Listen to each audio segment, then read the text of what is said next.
Imagine this: a desolate island, sitting alone in the middle of a roaring ocean. No way in, no way out. 10 strangers trapped inside a mansion, and somewhere among them, a ruthless killer. Every few hours, someone dies. And when the police finally reach that island, they find 10 bodies, every single one of them. Dead, no survivors, no witnesses, no escape. So here's the question that will haunt you. If the last person standing also died, who finished the game? Today, we are cracking open the darkest, most twisted case file in the history of crime fiction. Agatha Christie's masterpiece, And Then There Were None. No detective, no police investigation. Just 10 people, their unforgivable sins, and a death trap so perfectly designed. It will shatter your mind completely. Put your headphones on, hold your heartbeat steady, because the waves of Soldier Island are about to pull you under. August, the scorching English summer. 8 strangers are waiting at a railway station. Different ages, different professions, different lives. They don't know each other. They have absolutely nothing in common, except one thing. Every single one of them has received an invitation from a wealthy and mysterious man named Mr. U.N. Owen to spend time at his private island estate.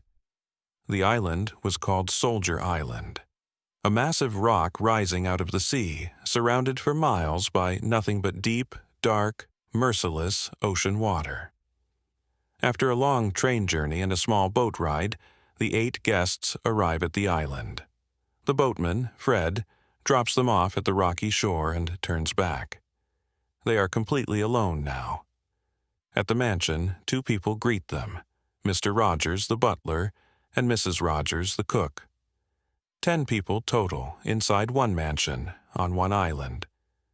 But the man who invited them, Mr. Owen, is nowhere to be found. Mr. Rogers explains that the master has been delayed and will arrive by tomorrow morning. Strange, but the mansion is beautiful. Everyone settles in. Each guest goes to their room to freshen up, and each one notices something odd. Framed on the wall, an old nursery rhyme, a children's poem, titled 10 Little Soldier Boys. It went something like this. 10 little soldier boys went out to dine. One choked his little self, and then there were 9. 9 little soldier boys sat up very late. One overslept himself, and then there were 8. The rhyme continued, each verse describing a different, bizarre, chilling way one of the boys met his end. And the final line read, "One little soldier boy left all alone. He went and hanged himself, and then there were none." At the same moment, everyone noticed something else in the dining room. Sitting at the center of the table, a glass bowl. Inside it, 10 small crystal soldier figurines, arranged neatly in a row. Nobody knew it yet, but that rhyme and those figurines were the blueprint for their deaths. The first evening, the grand dining room. All 10 people sit together enjoying a lavish dinner. Outside, the ocean crashes against the rocks.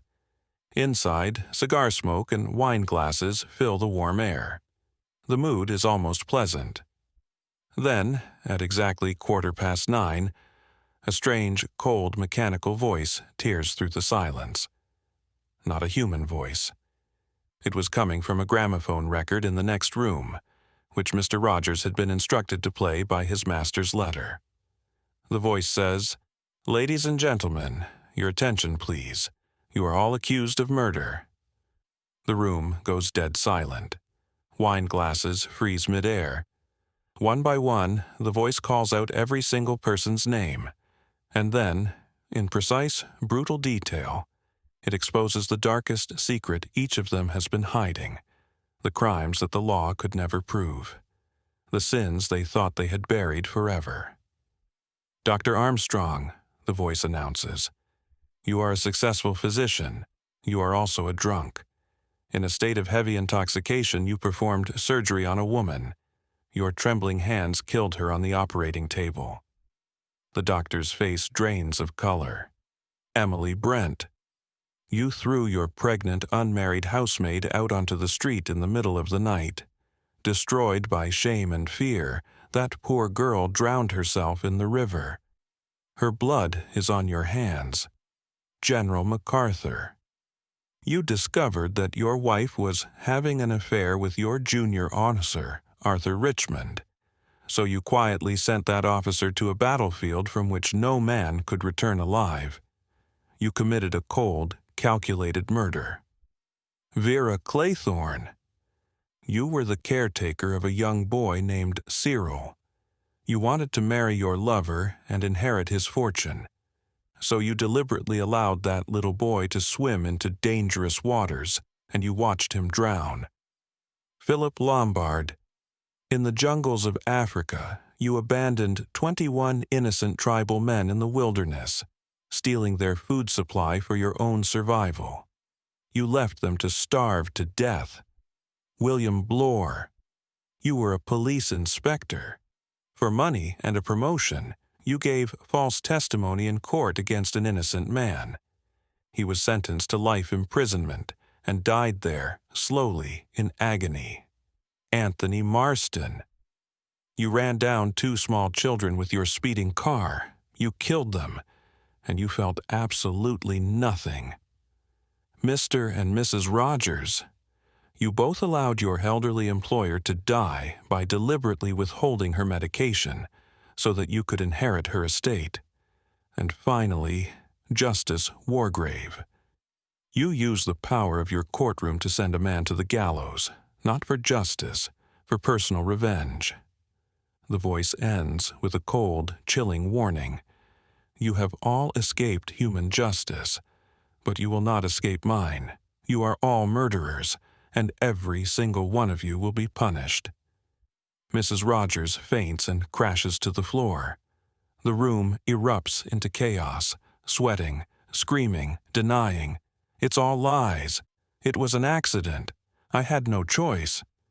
But their trembling lips and their hollow eyes told the real story. Every word on that record was the truth. 10 people, 10 sins, 10 monsters hiding in human skin. Then Justice Wargrave spoke, quietly and coldly. U.N. Owen. If you say it quickly, unknown. Whoever brought us here knows every secret we have. And they are not entirely sane. The shock was still raw in the room. Then young Anthony Marston laughed. Loud, arrogant, unbothered. This is ridiculous, he said. Those kids I hit, that was just an accident. Some lunatic is playing games with us. Honestly, I find this rather entertaining. He poured himself another drink, raised his glass, and swallowed it in one go. The moment the liquid hit his throat, his face turned a horrifying shade of blue. His eyes bulged. His hands clutched his throat. He crashed to the floor, convulsing violently, and within seconds Anthony Marston was dead. Dr. Armstrong rushed over and sniffed the glass. Potassium cyanide, he whispered. Someone poisoned his drink. But how? He had poured it himself. Then someone looked at the wall, at the rhyme. 10 little soldier boys went out to dine. 1 choked his little self, and then there were 9. And then they looked at the dining table. 1 crystal figurine was gone. 9 remained. That night, no one slept. Outside, a violent storm had rolled in. Waves 20 feet high. No boat could reach the island. No signal could get out. They were trapped. The next morning brought another horror. Mrs. Rogers, who had fainted the night before, never woke up. Someone had given her a fatal overdose of sleeping pills while she lay unconscious in her bed. The woman who had withheld medicine from her dying employer was killed by medicine herself. 9 little soldier boys sat up very late. 1 overslept himself, and then there were 8. 8 figurines now. 2 dead, 8 alive. And everyone understood this was no joke, no accident, no coincidence. Someone was following that rhyme, killing them one by one, in order. Lombard, Armstrong, and Bloor decided to search the island. Every rock, every cave, every corner of the mansion. They spent hours looking for the mysterious Mr. Owen, convinced he must be hiding somewhere. They found nothing. The island was too small, too bare. There was nowhere to hide. When they returned to the hall, Justice Wargrave gathered everyone and delivered the verdict they all dreaded. "Mr. U.N. Owen is not an outsider," he said, his voice like stone. "If there is no one else on this island, then the killer is one of us." The words landed like a blade. The same people who had laughed together over dinner the night before now stared at each other like wolves. Every face was a suspect. Every smile was a threat. That same afternoon, General MacArthur's body was found on the rocky shore. He had been sitting alone, staring at the sea, drowning in guilt over the officer he had sent to his death. Someone had crept up behind him and crushed his skull. 8 little soldier boys traveling in Devon. One said he'd stay there, and then there were 7. 7 figurines. 7 survivors. 0 trust. Nobody would eat without watching someone else eat first. Nobody would turn their back on anyone. The next morning, Mr. Rogers didn't show up for breakfast.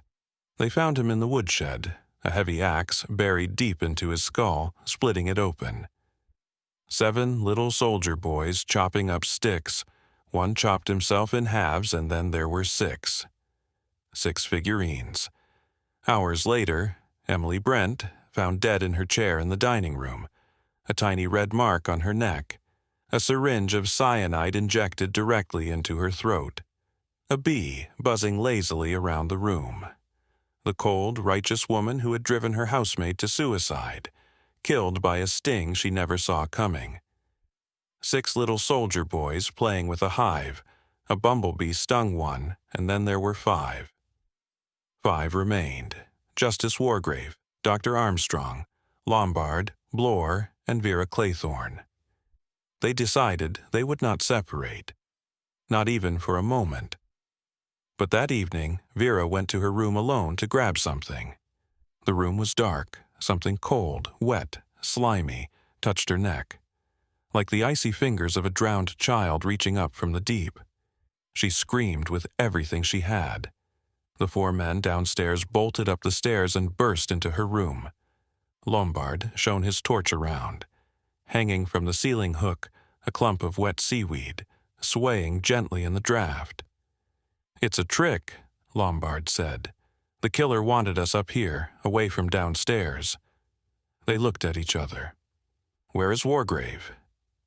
They ran back down.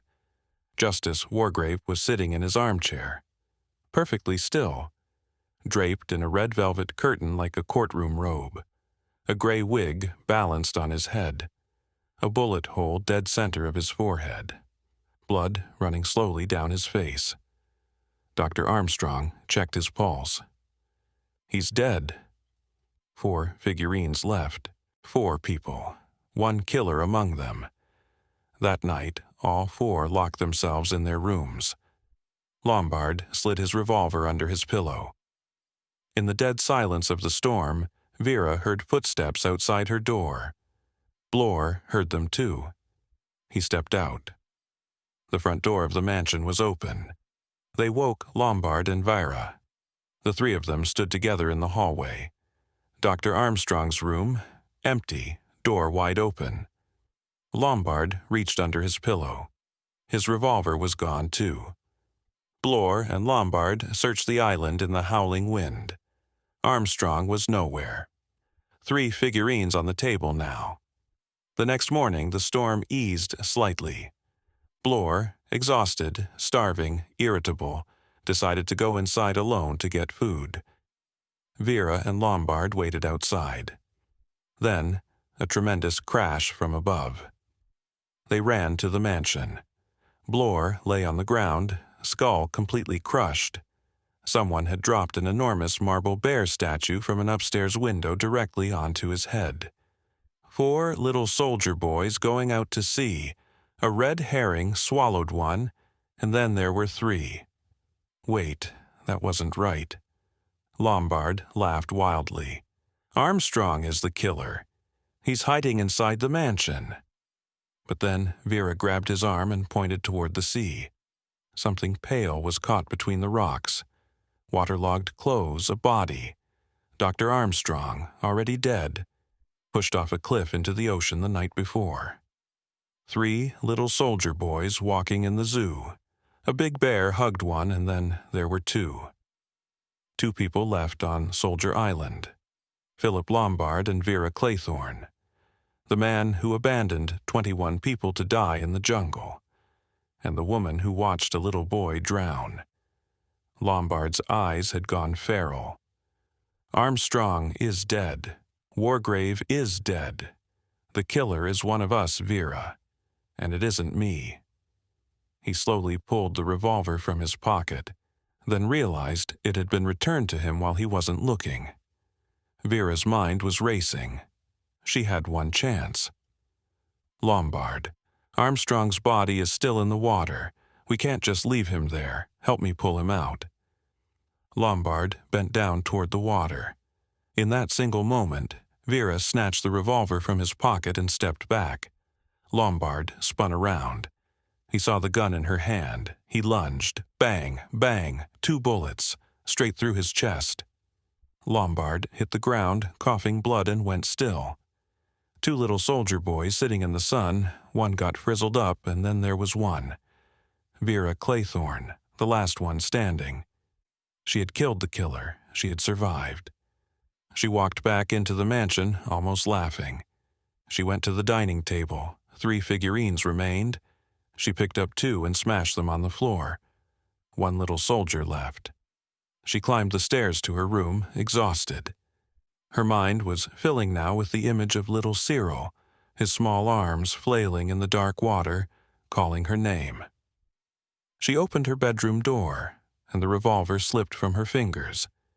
Hanging from the iron hook on the ceiling, a thick rope, tied into a noose, positioned perfectly at neck height, and directly beneath it, a chair, waiting.